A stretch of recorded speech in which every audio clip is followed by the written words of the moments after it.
Do you remember the PSP recovery menu? That little text screen that could bring a dead system back when a custom firmware or plugin went wrong. It was the hacker's toolbox. Toggle plugins, change low-level settings, recover from bad flashes, and push the PSP way past what Sony ever planned. But on the PS Vita, we never really got that same power. Sony's safe mode is fine for stock users, but if you mod your Vita, it just doesn't cut it. So today, I'm introducing a brand new recovery menu built specifically for the PS Vita. A real PSP-style safety net that gives you control, lets you fix bad plugins, and keeps your Vita running no matter how hard you push it. Let me show you how it works.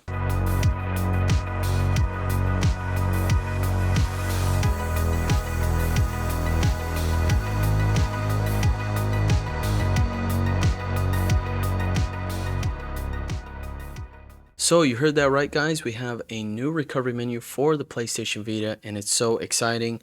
I just got done talking to the developer earlier today. We had a great conversation about it, and I had a ton of questions, and they reached out to me first through email, and they wanted me to showcase this on the channel, and I'm so thankful and grateful to be one of the first people here to cover this amazing homebrew here on the channel. So just a big disclaimer, this application or this VPK is available right now in the GitHub, and I'll have a link in the description down below so you can go check out the README.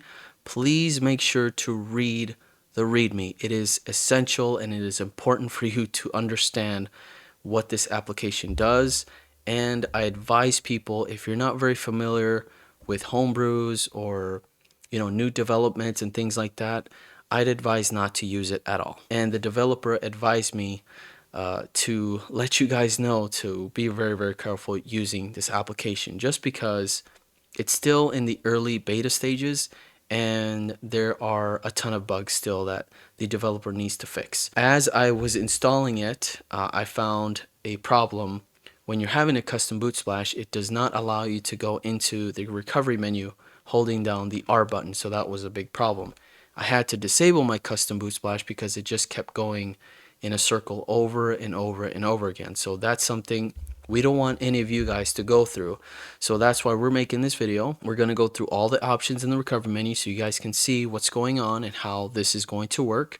And I'm very excited, and I believe this is something that should be installed while you're jailbreaking your system. Having this backup recovery menu just in case something happens, you are able to kind of revert back to normal settings, and that is kind of the goal of what the developer wanted for an application like this. This was born out of a passion that they had when they saw the PSP recovery menu. So they were asking, why doesn't this exist for the PS Vita? Something like this should exist for the PS Vita. They went ahead and started developing this application, and they have come a long way. So big props to the developer for making this happen. So without further ado, guys, let's get into it and show you guys what it's all about. So it's very easy to install this application. All you have to do is download the VPK off of GitHub, which the link will be in the description down below, along with the pinned comment.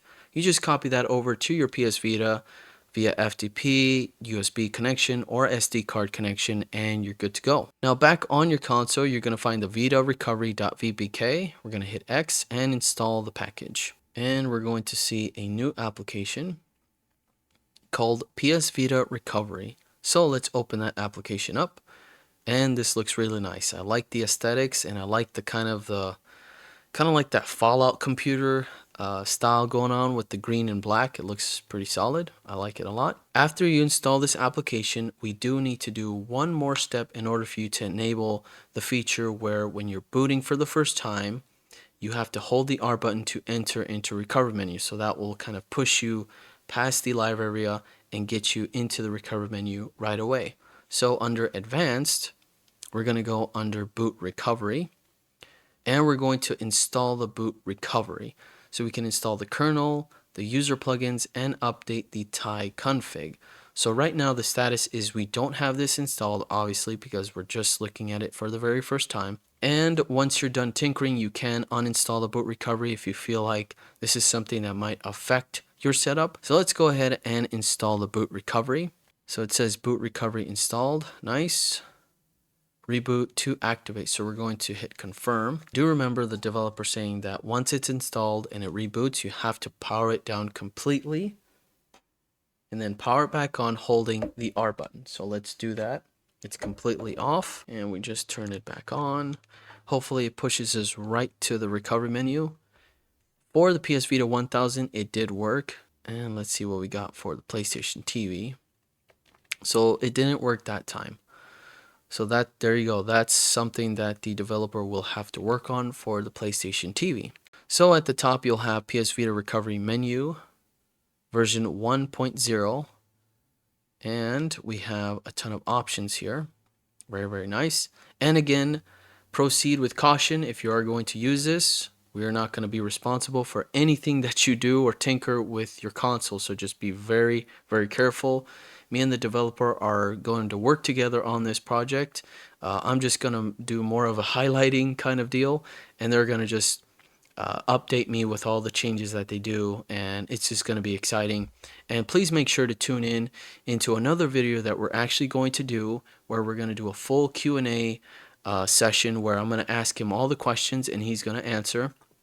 And we're just going to go over the recovery menu and see what the idea is, or how it's developed and things like that, and what we're going to be looking forward to in the future when it comes to new updates for this application. So make sure to subscribe and hit that notification bell so you don't miss any new videos coming out. So the first option we have is plugins. I think this is very important because we all know sometimes plugins can be a pain. If you install a plugin that doesn't work properly, you can go in the back end and disable. How cool is that? So right here, you can see all of the different options, all the plugins that can be enabled and disabled. Now, depending on what kind of setup you have as far as like your firmware version of 3.60 or 3.65, some of these features may not work. So again, be very careful on using this. Now, I'm not going to turn anything on or off here. We're going to review it. We're going to see what the idea is for this application. Let's go back by pressing circle, and under advanced, we have our CPU speed, registry hacks, reset VSH, suspend device, shutdown device, shutdown, reset device, boot diagnostics, boot recovery, system write mode, and back. All these options here look like they're the same as the PSP recovery menu, which is nice. Under boot diagnostics, a couple of warnings here and there, and this page is not really working from what the developer told me, because it's saying that we don't have, we have the Hinkaku file missing, which is not true. This console is completely jailbroken and it's all ready to go. So again, there's just bugs that need to be fixed, and you can see there that there's 2 failures and 4 warnings, which is nice. I like to see that. I think if he can figure this out and fine-tune it, it's going to be great. So that way you can pinpoint problems and diagnose your own system to see like what's going on. Why is my Vita doing this, or why is it acting a certain way? And then this thing can just go in there, scan all your files, and see what's going on. I would love to see if there's an option that we can scan all of our files for corrupt files. I think that would be essential and important to have.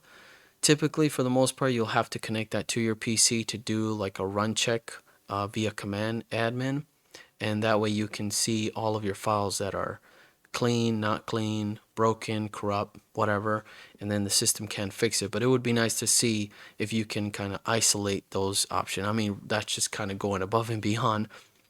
But yeah, system write mode off. Not sure what that means, but that option is there. I'm not gonna hit that because it says off. I'm not gonna press X on that. Let's go back.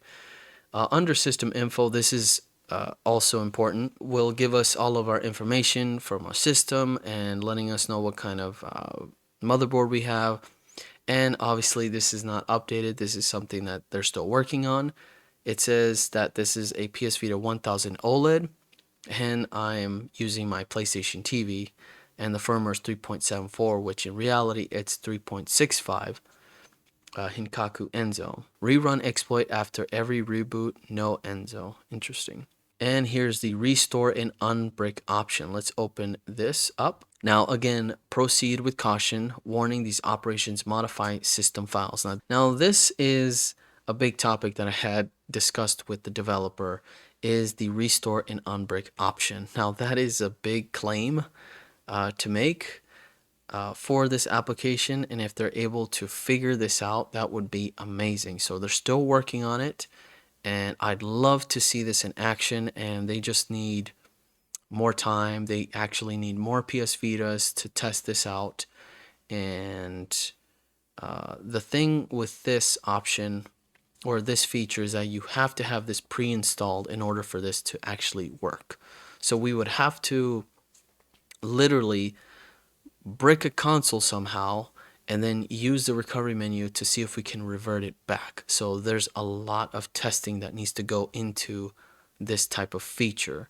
So again, you can back up your TIE folder, which is something that does work. You can copy it to your SD card, and then from there you can use and restore your backup or whatever. And then you can rebuild your live area database. So it deletes applications.db, so firmware rebuilds it on the next reboot. Very interesting that how this looks and how everything is kind of designed to kind of get you back to normal, right? That is the idea, and I absolutely love this, and hopefully the developer can figure this out. Now going back to plugin fix mode, let's open this up, and it says we have 25 plugins loaded. Now I'm not sure if that's how many I have, but we have the options as safe mode, disable all non-essential plugins, view and toggle, browse and toggle individual plugins, re-enable all, reset to minimal, overwrite config with bare Hinkaku minimum. I like that a lot. That's really nice. Backup config, save current config.txt to URO, tie, restore backup. Very, very nice. Again, with my PS Vita 1000, there was issues with that custom boot. And imagine if it was just stuck on there and I didn't have the recovery menu.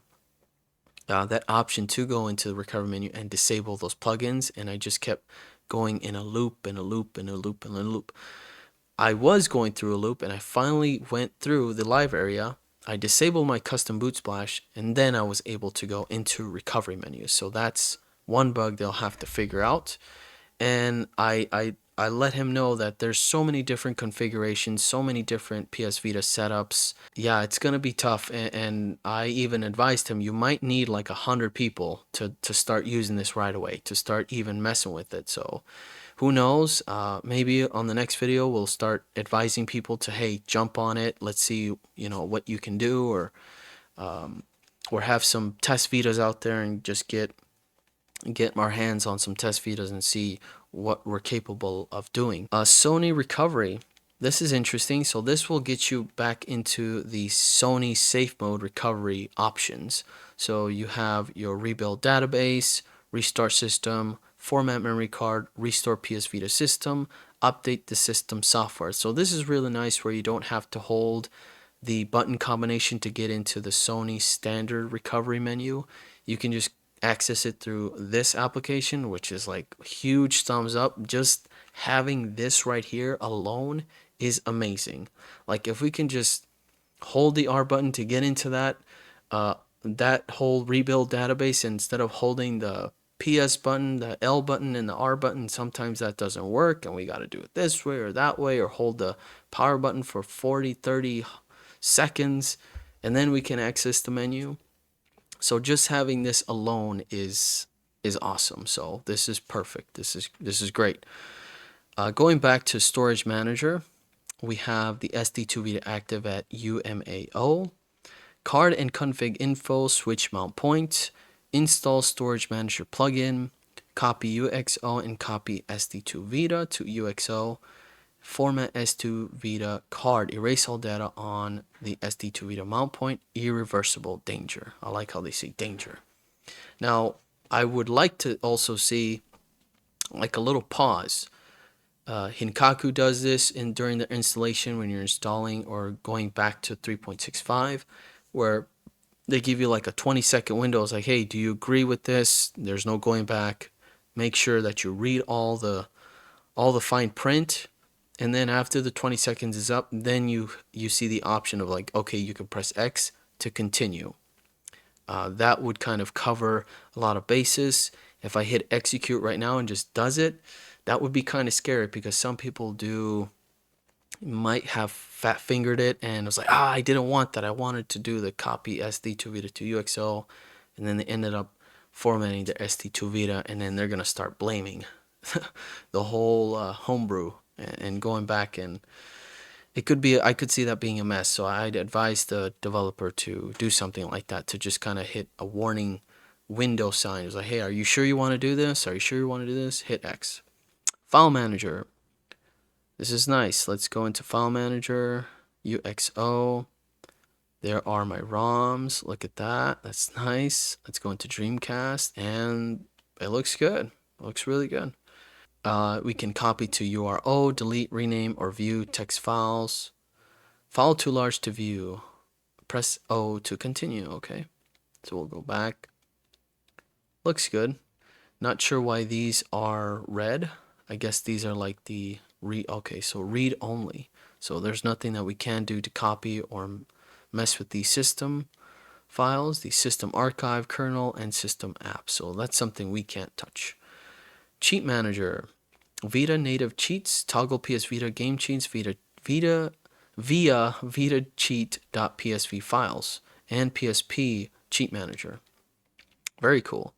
And finally, we have the reboot and power off options. And there you have it. That is the PS Vita Recovery Menu version 1.0. How amazing is that? I'm so excited to see something come to life like this, and it's long overdue. I think there's so much left for the PS Vita. It's a extremely powerful console. There's just so much to unlock, to tap into this beautiful console, and I'm here for it. Make sure again to subscribe for the latest updates on all the homebrews, all the games here on this channel. Now, I'd love to know your thoughts in the comment section down below. The developer will keep their eyes on the comment section and seeing what people have to say about this application. And if you guys have any recommendations, they're also going to consider it and see if they can add it to the application. So please be not too critical about this application and what you're going to read on the GitHub. I know people are gonna feel a certain way on how this developer actually did this application, but to each their own. I think they're on a great path. I think finally someone has stepped up to do this, and this is great. This is exciting, and I'm all for it, and I'm going to embrace it full on. I think this is going to be an awesome application to have on our consoles. So thank you all so much for watching. I appreciate you being here. Again, make sure to subscribe, and don't forget to hit that notification bell and you don't miss any new videos. I'll catch you guys on the next one. Peace.